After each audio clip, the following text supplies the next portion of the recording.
জুবিন গাৰ্গ ডাঙৰীয়া বা আমাৰ মৰমৰ জুবিন এই সংসাৰত নাই। তেখেতে এই সংসাৰৰ পৰা আঁতৰি গৈছে। খুব মৰ্মান্তিক ঘটনা, মৰ্মান্তিক দুখদায়ক ঘটনা। আজি আমি বিজেপি দলে আজি গধূলিও আমি নিৰ্বাচনী প্ৰচাৰ নকৰোঁ। মই এতিয়া খালি গুমাত গৈ মানুহখিনিক নমস্কাৰ কৰি মই গুৱাহাটীলৈ তুৰন্ত উভতি যাম। তেখেতৰ সৎকাৰ বা কি ধৰণে আমি তেখেতক আনো গোটেই কথাবিলাক গুৱাহাটীত গৈ আমি আলোচনা কৰিম।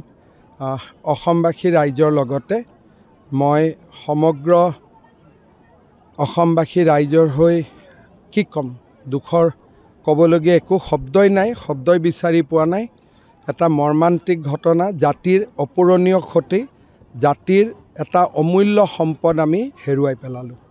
এই মাত্ৰই ফোনটোত আছেই পবিত্ৰ মাৰ্ঘেৰিটা ডাঙৰীয়া।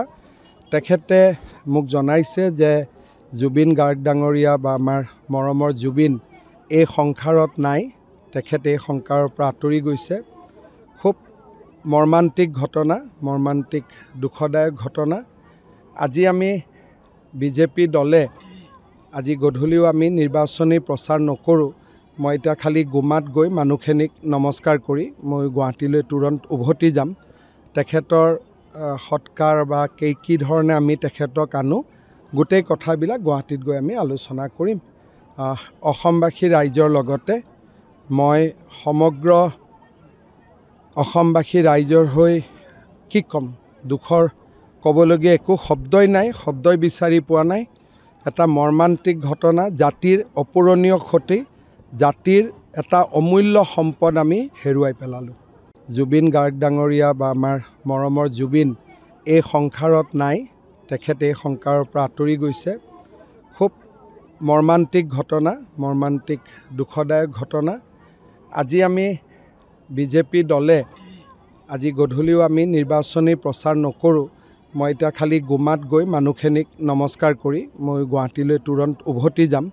তেখেতৰ সৎকাৰ বা কি ধৰণে আমি তেখেতক আনো গোটেই কথাবিলাক গুৱাহাটীত গৈ আমি আলোচনা কৰিম।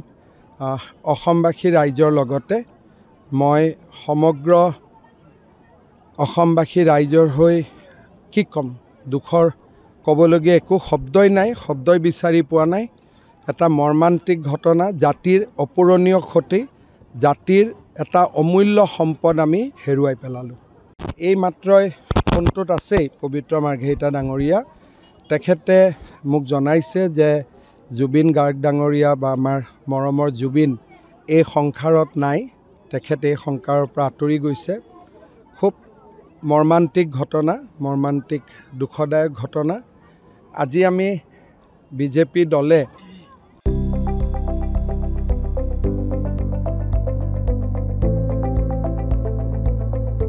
NB নিউজ, সহজ সৰল ভাষাত নৱভাৰতৰ কথা।